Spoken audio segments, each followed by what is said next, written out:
Admiral James Reed stood at the command center viewport of Starfleet headquarters, his weathered face illuminated by the blue glow of Earth below. 30 years in space had taught him one thing. The galaxy was rarely kind to newcomers. Humanity had learned this lesson repeatedly since achieving faster-than-light travel 70 years ago. Admiral, incoming transmission from the Arcturus outpost, Lieutenant Tom Miller announced, his voice tight with tension. Reed nodded.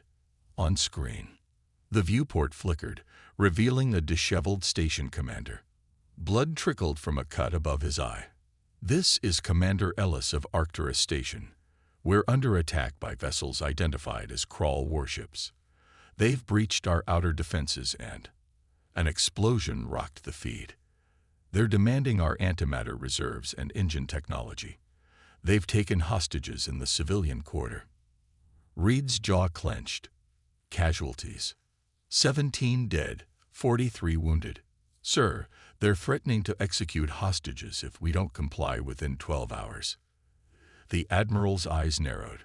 Commander, implement Protocol Omega-7. No negotiations. Ellis paled. Sir, there are over 200 civilians. That's precisely why we don't negotiate. Arcturus has a full Omega-7 complement. Yes, sir. Then you know what to do. Starfleet out. As the transmission ended, Vice Admiral Maria Lopes entered the command center. James, the diplomatic corps is demanding we open dialogue with the Krall. Reed laughed humorlessly. The same Krall who slaughtered the Centauri colonists. The same ones who sent back our ambassadors in pieces. The politicians think. The politicians haven't faced these monsters. Reed interrupted. The Krall respect only one thing. Strength. If we negotiate now, every human outpost becomes a target. Lopes sighed. I agree, but this will cause an uproar. Let it. The Omega-7 teams aren't diplomats. They're our best message to the galaxy that humans don't bend to terror. 12 light-years away, Commander Ellis activated a secure channel to the station's hidden lower levels. Captain Taylor, Protocol Omega-7 is authorized. In a dimly lit room, Captain John Taylor, leader of the station's Special Tactics Unit, nodded to his team of 20 operators. These weren't regular Starfleet. They were humanity's answer to a dangerous universe. Mission parameters? Asked Lieutenant Kira Wilson, checking her pulse rifle. Krall boarding parties have taken the civilian quarter, Taylor replied. 200 hostages, unknown number of tangos. Admiral Reed has authorized Omega-7. The team exchanged knowing glances. Humanity had spent its first decades in space trying to be diplomatic. That approach had cost millions of lives across dozens of colonies. Standard loadout plus vacuum gear, Taylor ordered. Wilson, take your squad through maintenance shaft P7. Martinez, your team through the environmental systems. I'll lead the frontal team. As they armed themselves with the specialized weapons designed specifically to counter Krall physiology, Taylor addressed his team. Remember your training. The Krall believe humans are weak because we value life. They're about to learn that's exactly why we're dangerous. We value our people too much to let hostage-taking become a viable strategy against humanity. The operators moved silently through the station's hidden passages, developed specifically for this scenario. Every human station, ship, and colony built in the last 40 years had incorporated these defensive measures, a legacy of harsh lessons. Elsewhere on the station, the Krall commander, his gray-scaled skin gleaming under the station lights, pressed a communication panel. Human authorities, you have 11 hours remaining to surrender your technology, to demonstrate our resolve. He grabbed a civilian woman by her hair, dragging her forward as his warriors transmitted the feed throughout the station. Please, she sobbed. I have children. The Krall commander raised his weapon with a cruel smile, not realizing that 3 separate Omega-7 teams were already converging on his position, about to demonstrate why the galaxy would soon add a new advisory to its databases. Humans reject all terrorist negotiations. High above the occupied civilian quarter, Lieutenant Wilson and her four-person team navigated through the narrow maintenance shaft. Their specialized armor, matte black with minimal profile, allowed them to move silently despite the confined space. "Command, this is Stalker Team," Wilson whispered into her comm. "In position above Section C, thermal imaging shows 14 crawl signatures and approximately 50 human hostages in the main atrium." "Copy, Stalker," Taylor's voice replied. "Shadow and Spectre teams are approaching positions. Hold for synchronized breach." The crawl had never encountered Omega-7 protocols before. Most species in the galaxy approached hostage situations with negotiation or traditional military responses. Humanity had tried both in their early years of space exploration. The devastation at New Montana Colony and the Europa Station massacre had taught them bitter lessons. 2 crawl sentries patrolling the upper walkways, reported Corporal Mike Daniels, Wilson's second-in-command. Rest appeared to be gathered near the hostages. Wilson nodded. "Perfect." She switched channels. "Command, requesting permission for Phase 1. "Granted," came the immediate reply. Wilson signaled to Sergeant Rita Patel, the team's technical specialist. Patel removed a small device from her pack, an atmospheric modulator specifically designed for crawl physiology. The device would release an odorless, colorless compound that would slightly impair crawl sensory organs without affecting humans. As Patel worked, Wilson's thoughts drifted to her training. The Omega-7 program had been controversial when first proposed. Many in Starfleet had argued that it violated their principles of peaceful exploration and diplomacy. But after the 7th Colony massacre, public opinion had shifted decisively. "Modulator active," Patel whispered. 2 minutes to full dispersal. Wilson checked her weapon, a specialized neural disruptor calibrated to crawl nervous systems. Unlike standard Starfleet weapons, these were designed with one purpose: to neutralize hostile forces with maximum efficiency in hostage situations. "Team, we've trained for this," Wilson reminded them. "Remember, the hostages are priority, but we are not sacrificing our people anymore. The galaxy needs to learn that taking human hostages is a death sentence for the hostage takers." Below them, the crawl commander was growing impatient. Unknown to him, the atmospheric changes were already affecting his warriors, dulling their heightened sense of smell and slightly slowing their reflexes. "Your leaders ignore our demands," he snarled at the station's communication officer, whom they had forced to maintain contact with the command center. "Perhaps we need to provide more incentive." In the station's control room, Commander Ellis was stalling, following the protocol precisely. "We're gathering the technical data you requested. Our antimatter containment specs are complex." "No more delays," the crawl commander roared. "We will execute 10 hostages now as demonstration." Ellis maintained a facade of panic. "Please, we need more time. The antimatter schematics are in secure storage." At that moment, all lights in the civilian quarter flickered briefly. The signal. "Execute," Taylor ordered through the secure channel. Simultaneously, all 3 Omega-7 teams breached their entry points. Wilson's team descended from ceiling panels on silent rappelling lines. Martinez's squad emerged from ventilation ducts. Taylor's frontal team burst through supposedly sealed doors. The crawl guards, their senses already compromised, reacted a crucial second too late. The first 4 were down before they could raise their weapons. Wilson landed directly behind a crawl about to execute a hostage, her neural disruptor sending a precisely calibrated pulse into his brainstem. He collapsed without firing a shot. Central area secured, Martins reported as his team neutralized 3 more crawl with silent efficiency. For the hostages, it seemed as if black armored ghosts had materialized from nowhere. The Omega-7 teams moved with choreographed precision, each operator accounting for their designated targets. The crawl commander bellowed in rage, grabbing the nearest hostage as a shield. "Stop or I'll..." He never finished the sentence. A neural disruptor bolt from Taylor's weapon struck with surgical precision, bypassing the hostage completely. Atrium clear, Taylor announced 47 seconds after the breach began. 9 Crawl lay incapacitated or dead, moving to secondary areas. Outside the station, the Crawl warships remained in position, unaware that their boarding parties had already failed. That would be addressed next. As the hostages were quickly evacuated through secure passages, Wilson caught Taylor's eye. "Phase 2, she asked. Taylor nodded grimly. "The Crawl need their lesson completed. Prepare the package for delivery to their ships." The galaxy was about to learn why humanity's new stance was both feared and respected across the stars. The Crawl flagship Merciless Conquest hung in space 3 kilometers off Arcturus Station's port bow. Inside its command center, War Captain Draz paced impatiently, his clawed feet clicking against the metallic deck. "Why have our boarding teams not reported?"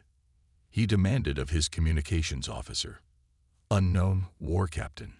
We lost contact 7 minutes ago." Draz snarled, revealing rows of serrated teeth. Humans are soft creatures. Their resolve always breaks when blood is spilled. He turned to his tactical officer. "Prepare to fire a warning shot at their auxiliary habitat ring. That will loosen their tongues." Aboard Arcturus Station, Phase 2 of Protocol Omega-7 was already in motion. While the rescued hostages were being moved to secure areas, Taylor's team had gathered the incapacitated Crawl soldiers. 2 of the Crawl still lived, including their commander. In the station's secure communications center, Commander Ellis opened a channel to Admiral Reed. "Hostages secured with minimal casualties," Ellis reported. "Proceeding to Phase 2. Reed's expression remained stone-like. "Understood. The Dauntless and Resolute are en route but won't arrive for another 6 hours. You're authorized for full Phase 2 implementation." Ellis nodded grimly. "Acknowledged." In the station's launch bay, a small, unmarked transport was being prepared. Unlike standard Starfleet vessels, this craft had been stripped of all identifying markers. Its hull was reinforced with stealth composites that would mask its approach from most detection systems. Lieutenant Wilson supervised as the captured Crawl commander was secured in the transport's cargo hold. He had regained consciousness but remained immobilized by specialized restraints designed for Crawl physiology. "You will die for this," the Crawl commander hissed. "When my ships receive no response, they will destroy this station and everyone aboard." Wilson didn't bother responding. Instead, she placed a small device on the Crawl's chest plate, where it magnetically attached to his armor. "Package is prepped," she informed Taylor over the comm. "Excellent," Taylor replied from the bridge of the stealth transport, where he had taken command. "Ellis has transmitted the Crawl fleet's command codes extracted from their boarding vessels. Team 2, are you in position?" "Affirmative," came Martinez's voice. "Ready to launch Ghost Rider drones on your mark." Taylor turned to his pilot, Ensign Alex Foster. "Begin approach vector. Passive systems only." Foster nodded, his hands dancing across the controls. The transport silently slipped out of a concealed launch bay, one specifically designed for covered operations, another feature secretly built into all major human installations over the past decades. As the transport approached the Crawl fleet, a dozen small objects launched from different points on Arcturus Station. These were Ghost Rider drones, cutting-edge human technology designed to mimic communication signals while remaining virtually undetectable. On the Crawl flagship, War Captain Draz was growing increasingly agitated. "Still no communication from our boarding parties." "Nothing, War Captain," his communications officer responded nervously. "However, we are detecting scattered transmissions between their units. The signals are degraded, possibly due to human interference." Draz snorted in contempt. "Humans lack the technical sophistication to block our communications effectively. Continue trying to establish contact." What Draz didn't know was that the scattered transmissions were actually the Ghost Rider drones, projecting false communication signals to mask the approach of the stealth transport. Meanwhile, Taylor's vessel had maneuvered directly beneath the Crawl flagship's ventral hull, a blind spot in their sensor coverage. Special operations team members, trained for vacuum operations, exited through an airlock, and attached themselves to the crawl ship's hull. Back on Arcturus Station, Commander Ellis watched the operation unfold on secure monitors. "They don't even know we're hitting back yet," he murmured. "That's the point," Lopes replied, having arrived from Earth via emergency FTL transport once the situation began. "For too long, species like the Crawl have believed humanity would always choose diplomacy over direct action. They need to understand the new reality." Outside, the Void team finished placing specialized breaching charges on the Crawl ship's hull, directly adjacent to its engineering section. These weren't simple explosives, but complex technical instruments designed to create a specific effect. "Charges set," reported the Void team leader, returning to transport. Once the team was safely back aboard, Taylor activated a secure channel to Arcturus Station. "This is Omega Actual. We are proceeding with package delivery." Commander Ellis's response was immediate. "Confirmed. Omega Actual. You are cleared to proceed." Taylor looked at the Crawl commander, still restrained in the cargo hold. "Your species believes that taking human lives gives you leverage," he said coldly. "We're about to demonstrate why that calculation is fatally flawed." He pressed a control, and the breaching charges on the Crawl flagship's hull activated, creating a precisely controlled entry point without triggering the ship's main alarms. The next phase of humanity's response to terror had begun. War Captain Draz jerked upright in his command chair as alarms suddenly blared throughout the merciless conquest. "What's happening?" he demanded. "Internal security breach," his tactical officer replied, mandibles clicking in agitation. "Multiple intruder alerts in engineering and weapons control." Draz's eyes widened in disbelief. "Impossible. No human vessel has approached." The main view screen flickered, cutting him off. Instead of the view of Arcturus Station, he now faced Commander Ellis.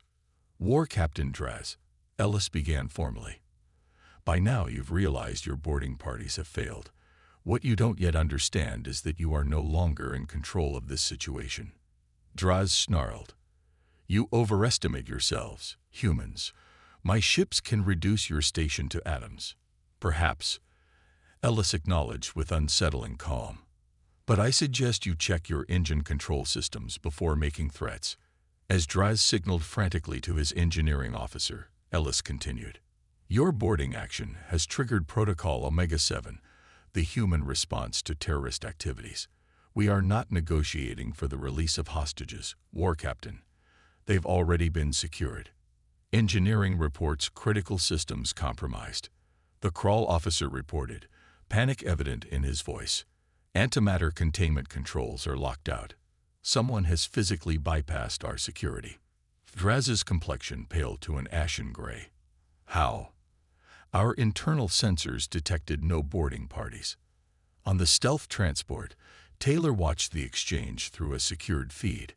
Behind him, Wilson and Martinez stood guard over the captured Crawl commander, who was beginning to understand the gravity of the situation. "Human treachery," the Crawl commander spat. "You claim to be civilized, yet you resort to covert attacks." Taylor turned slowly. "We tried civilization with your kind. You mistook it for weakness." He nodded to Wilson, who activated the device attached to the Crawl's armor. "What is this?" the Crawl demanded. "Insurance," Taylor replied. "That device is linked to your ship's command codes. It's currently transmitting your life signs to your crew. If those signs terminate, a specific sequence activates." Back on the flagship, Draz was receiving increasingly desperate reports. "War Captain, we've detected explosive devices throughout the ship's critical systems," an officer reported. "And our sister ships report the same." Ellis's expression hadn't changed. "War Captain, you have two options. The first is immediate, unconditional withdrawal from this system. The second is significantly less pleasant." Draz slammed his fist on the command console. "You expect me to believe you would destroy our ships when you're within our weapons range? Your station would not survive our final salvo." "A reasonable calculation," Ellis acknowledged, "except for one factor.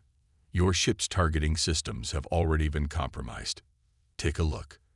As if to demonstrate, the merciless Conquest's weapons suddenly powered up, but not on Ellis's command. To Draz's horror, they targeted one of his own support vessels. "Stop this!" Draz roared.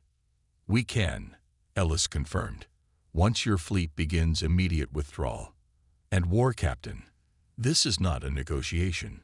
You have 3 minutes to begin departure procedures before we demonstrate our resolve." The Krell commander in Taylor's custody watched the exchange with dawning comprehension. "You would destroy us all." "If necessary," Taylor replied without emotion. "But that's not our preferred outcome. Humanity doesn't seek the extinction of the Krell, just your permanent understanding that humans are not suitable targets for terroristic strategies."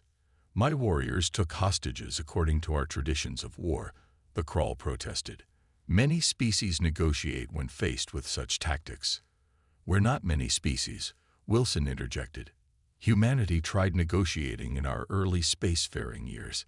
Each time, it only led to more attacks, more hostages, more deaths. So we adapted." On the main ship, Draz was receiving confirmation of what the humans claimed. Somehow, they had infiltrated every vessel in his fleet and compromised critical systems without detection. "War Captain," his second-in-command whispered urgently, "the human threat appears genuine. Our engineers confirm they have bypassed safeguards that should have been impossible to breach." Draz's proud posture sagged slightly. "Begin withdrawal procedures," he ordered bitterly. "All ships." As the Krall fleet slowly began to move away from Arcturus Station, Ellis contacted Taylor's transport. "Package successful. Return to base." Taylor acknowledged the order, then addressed the Krall commander. "You'll be returned to your people once your fleet reaches the system boundary. The device on your armor will remain active for 1 standard year, connecting to your fleet's systems, should any Krall vessel approach a human installation during that time." He left the implication hanging in the air. For the first time, genuine fear showed in the Krall commander's eyes. Not fear of death, which all warriors faced, but fear of a species that had systematically dismantled everything his people believed about warfare and honor. The humans had changed the rules of engagement without telling anyone. 2 weeks after the Arcturus incident, Admiral Reed stood before the United Earth Security Council in the Geneva complex. The chamber buzzed with tension as representatives from Earth's nations and colonies awaited his report. "Admiral," began Counselor David Thompson, "your implementation of Protocol Omega-7 has caused considerable diplomatic fallout. The Galactic Concord has formally protested our disproportionate response, as they call it." Reed remained impassive. "With respect, Counselor, the Galactic Concord has consistently failed to address terrorist actions against human settlements. Their diplomatic protests carry little weight when they've done nothing to prevent 17 attacks on our colonies in the past 5 years. Nevertheless," continued Thompson, "some argue that our tactics violate interstellar conventions." "Conventions that our enemies repeatedly ignore," Reed countered. "The Krall left Arcturus without a single casualty to their fleet, despite having murdered 17 station personnel. I consider that remarkable restraint on our part." Vice Admiral Lopes stepped forward with a data tablet. "Council members, if I may. This report contains cumulative statistics on attacks against human installations before and after the implementation of Protocol Omega-7. The chamber's central holographic display activated, showing a sharp downward trend in attacks. "As you can see," Lopes continued, "in the 3 years since we adopted the no-negotiation stance and created the Omega teams, attacks have decreased by 74%. Species that previously targeted human outposts now actively avoid confrontation." Counselor Meera Patel frowned. "But at what cost to our principles? Humanity has always prided itself on diplomacy and peaceful resolution." Reed's expression hardened. "Those principles cost us New Montana, Counselor. They cost us Europa Station. They cost us nearly 30,000 civilian lives. The harsh reality is that many species in our galaxy interpret diplomatic flexibility as weakness. The council chamber fell silent as the images of previous massacres appeared on the display. Reed continued, his voice low but carrying to every corner of the room. When I joined Starfleet, I believed as you do. I believed we could reason with every species, find common ground through dialogue. But some cultures, like the Crawl, respect only strength and resolve. What about the Crawl commander we returned? Asked Counselor Thompson. Our intelligence suggests he's been spreading concerning reports about humanity. A thin smile crossed Reed's face. Good. That's precisely the point of Omega-7, not just to resolve immediate threats, but to create a lasting deterrent. Every potential aggressor should know that attacking humans brings swift, decisive consequences. Lopez advanced the display to show a map of known space. We've detected a significant shift in patrol patterns around our borders. Species previously testing our defenses have pulled back. The Arcturus incident has been discussed in at least 12 different planetary assemblies. And the message they're receiving? Asked Counselor Patel. That humans are not suitable targets for hostage-taking or terror tactics, Reed replied firmly. That we will not sacrifice our people for diplomatic niceties. That we are prepared to respond with overwhelming force when provoked. An older counselor, Admiral Jackson White, who had served during humanity's early disastrous encounters with hostile species, cleared his throat. I was at Europa Station when the Drell terrorists detonated their bombs. We spent 18 hours negotiating while they planted more explosives. 5,000 people died because we followed diplomatic protocols. He looked around the chamber. I don't like what Omega-7 represents any more than the rest of you, but I cannot deny its effectiveness. Outside the council chambers, on news feeds across human space, footage of the rescued Arcturus hostages reuniting with their families played alongside somber remembrances of past attacks where negotiation had failed. Public support for the hardline policy stood at nearly 80%. Meanwhile, in a classified facility beneath Olympus Mons on Mars, a new group of Omega operators trained with technologies even more advanced than those deployed at Arcturus. They represented humanity's best. Individuals selected not just for physical capability, but for their judgment, restraint, and absolute commitment to protecting human life. Captain Marcus Bell, the training commander, watched as recruits practiced infiltration techniques in a mock-up of an alien vessel. Remember, he told them, our goal isn't to fight wars or take lives unnecessarily. It's to create such an effective deterrent that attacks against humans become unthinkable. A recruit paused during the exercise. Sir, what about species that don't respond to deterrence? Bell's expression grew grim. Then we demonstrate that humanity's concern for our own people exceeds any aggressor's desire for conquest. Arcturus was a warning. If necessary, we are prepared to deliver much harsher messages. As night fell over Earth, Reed stood at the window of his office, looking up at the stars. Humanity had expanded rapidly into space, perhaps too rapidly for some species' comfort, but they would not be pushed back, and they would not sacrifice their people to terror. The galaxy was learning a fundamental truth about humans. Their compassion for their own kind made them not weak, but terrifyingly determined adversaries when threatened. The Galactic Concorde's Central Assembly on Proxima Station hummed with activity as representatives from over 30 spacefaring species gathered for an emergency session.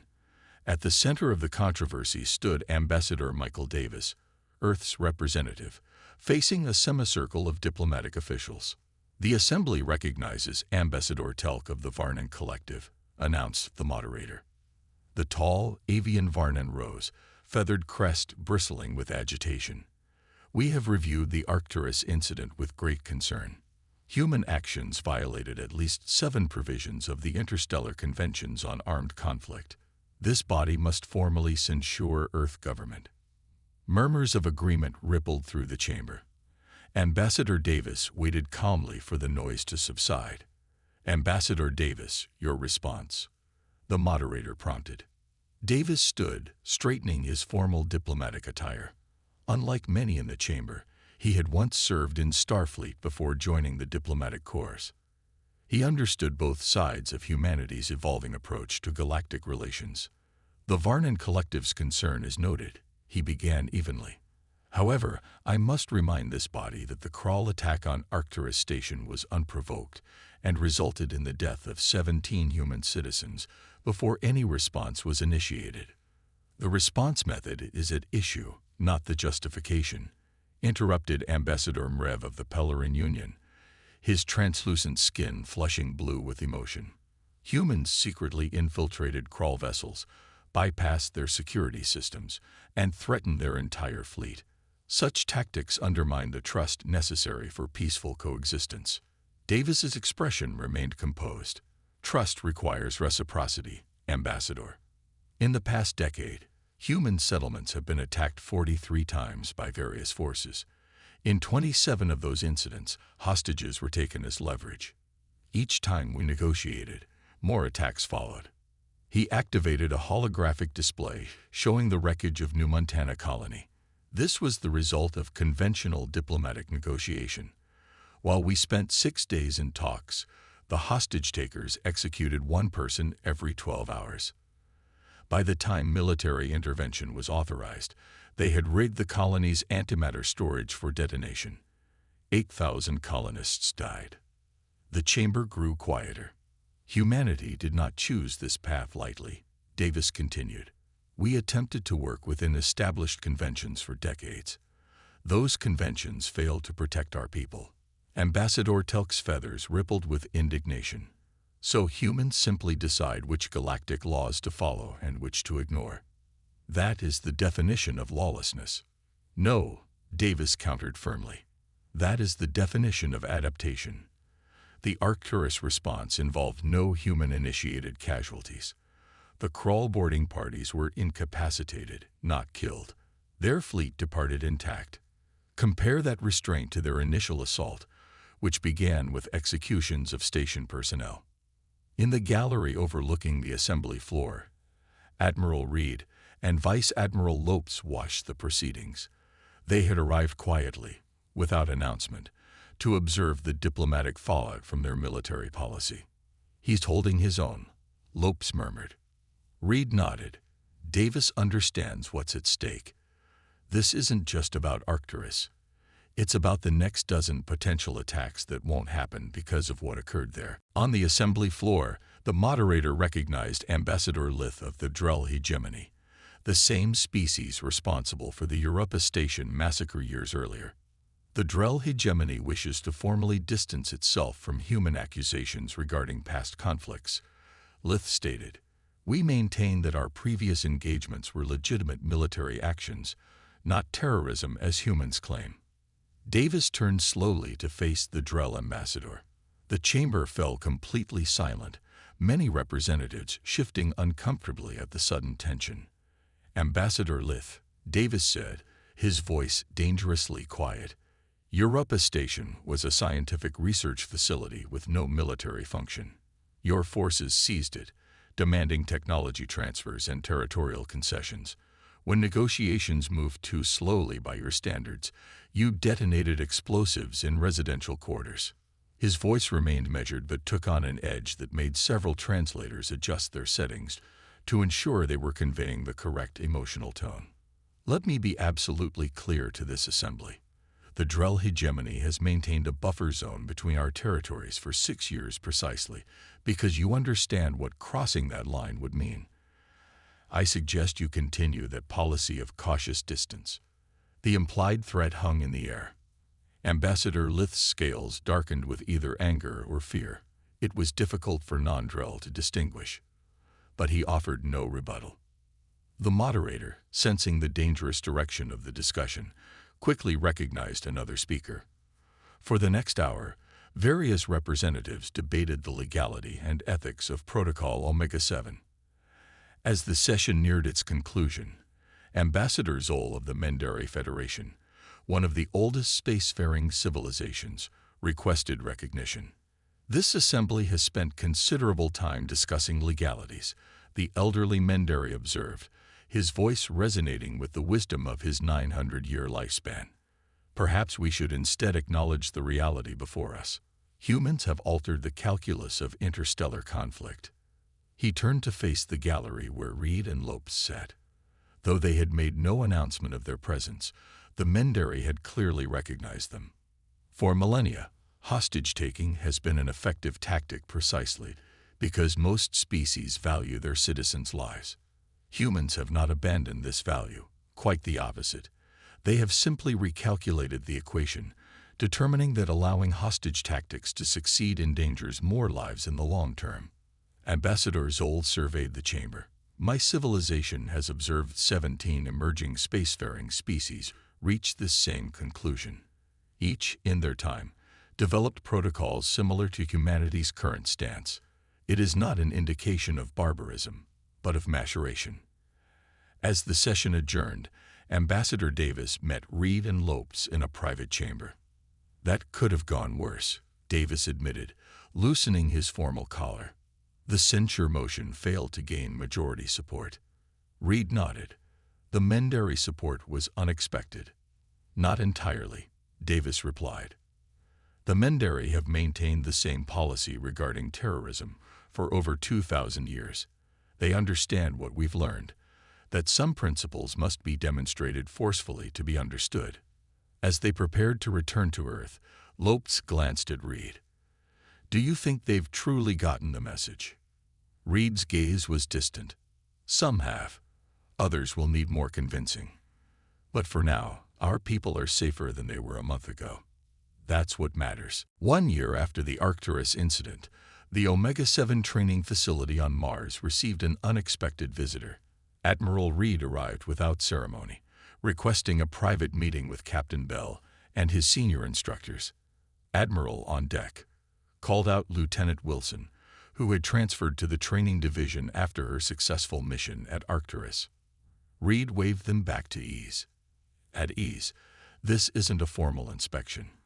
Captain Bell led the Admiral to the facility's secure briefing room, where senior trainers including Wilson and Martinez had assembled. I've come to share some developments you should be aware of. Reed began once the room was sealed. Your actions at Arcturus have had far-reaching consequences beyond what we anticipated. He activated a holographic display showing a map of known space, with human territories highlighted. In the past year, incidents of aggression against human settlements have decreased by 92%. The Kraul have withdrawn entirely from 3 border systems they previously contested. Martins raised an eyebrow. They're afraid. Not just afraid, Reed corrected. They're reassessing. Our intelligence indicates that the Kraul High Command has issued new protocols forbidding actions against human targets without direct authorization from their central authority. Wilson leaned forward. So Arcturus worked exactly as intended. Yes and no, Reed said, surprising them. The immediate deterrent effect has been stronger than we projected, but there have been unexpected developments. He adjusted the display to show diplomatic communications traffic between various species. 3 former adversaries have requested formal peace treaties with Earth in the past month. The Galactic Concord, which initially condemned our actions, has privately approached us about establishing a rapid response force modeled after Omega-7. Bell looked skeptical. They criticized us publicly but want to copy our methods. Politics, Reed said with a shrug. They need to maintain the appearance of adhering to established conventions while acknowledging the effectiveness of our approach. The Admiral's expression grew more serious, but the most significant development occurred 2 days ago. A previously unknown species made contact with our outpost in the Ta-Ceti system. The display shifted to show a recording of an alien vessel, unlike any design they had encountered before. Its organic-looking hull pulsed with internal light. The Nalori, Reed explained, an advanced civilization that has deliberately avoided contact with most spacefaring species. According to their ambassador, they've been observing our development for decades. Why reveal themselves now? Asked Wilson. Reed's next words left the room in stunned silence. Because of Arcturus. Their representative specifically cited our handling of the Krall situation as evidence that humanity had reached an acceptable level of strategic maturity. Bell sat back in his chair. So an advanced species was watching to see how we'd handle terrorism. Not just terrorism, Reed clarified. They were evaluating whether we could balance compassion with necessary force. According to their ambassador, many promising species either remain perpetually vulnerable to exploitation or become excessively militaristic in response to threats. Martinez shook his head in disbelief, and they approve of Omega-7. They recognize its purpose, Reed said carefully.